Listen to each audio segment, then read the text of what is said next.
છો સીએનસીસી ગુજરાત હિંમતનગર ખાતે મીડિયા સેન્ટરની મુલાકાત લેતા જિલ્લા ચૂંટણી અધિકારી સાબરકાંઠા જિલ્લામાં લોકસભા સામાન્ય ચૂંટણી 2024ના ઉપલક્ષમાં યોજાનાર ચૂંટણી સંદર્ભે જિલ્લા માહિતી કચેરી હિંમતનગર ખાતે તૈયાર કરાયેલા મીડિયા સેન્ટરની જિલ્લા ચૂંટણી અધિકારી અને કલેક્ટર નૈમેશ દવેએ ખાસ મુલાકાત લીધી હતી। આ મુલાકાત દરમિયાન પત્રકાર મિત્રો સાથે સંવાદ સાધ્યો હતો। લોકસભા ચૂંટણી દરમિયાન જિલ્લાના મીડિયાના પ્રતિનિધિઓને રોજબરોજની ચૂંટણીલક્ષી વિગતો નિયમિત રીતે ઉપલબ્ધ કરાવવા માટે ચૂંટણી પંચના નિર્દેશ અન્વયે મીડિયા સેન્ટરનો પ્રારંભ કરાયો હતો। ચૂંટણી દરમિયાન ક્યાંક ફેક ન્યૂઝ અફવાઓ મારફતે ખોટા પ્રચાર પ્રસાર થતા અટકે અને ચૂંટણી શાંતિમય વાતાવરણમાં સંપન્ન થાય તે માટે ખાસ આ સેન્ટર ઊભું કરવામાં આવ્યું છે। જિલ્લા માહિતી કચેરી હિંમતનગર ખાતે કાર્યરત આ સેન્ટરમાં ટેલિવિઝન ગોઠવવામાં આવ્યા છે।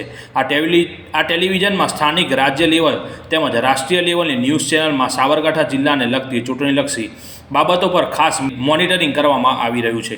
આદર્શ આચારસંહિતાનો ભંગ કરતી હોય તેવી બાબતો પર ચાંપતી નજર રાખી નિષ્પક્ષ અને ન્યાયી ચૂંટણી થાય તે માટેની કામગીરી આ સેન્ટર પર કરવામાં આવે છે, જેનો રિપોર્ટ એમસીએમસી સમિતિમાં સમયાંતરે રજૂ કરવામાં આવે છે। પત્રકારોને પ્રેસ બ્રીફિંગ નિયમિત અને સમયસર મળી રહે તે માટેની ખાસ વ્યવસ્થા ગોઠવવામાં આવી છે। તેમજ લોકસભા ચૂંટણીલક્ષી વિગતો, મતદારોની યાદી, નોડલ ઓફિસરશ્રીની વિગતો સહિત લોકસભા ચૂંટણીને લગતી તમામ બાબતોનું પેનલ નિદર્શન કરવામાં આવ્યું છે, જેના દ્વારા પત્રકારોને ચૂંટણીલક્ષી વિવિધ માહિતી મળી રહી છે। આ પ્રસંગે નિવાસી અધિક કલેક્ટર ક્રિષ્ના વાઘેલા, નાયબ ચૂંટણી અધિકારી ભૂમિબેન કેસવાલા, નાયબ માહિતી નિયામક નિધિબેન જયસ્વાલ, ચૂંટણી મામલતદાર હેમાંગીબેન, માહિતી વિભાગના સ્ટાફ સહિત પત્રકાર મિત્રો ઉપસ્થિત રહ્યા હતા।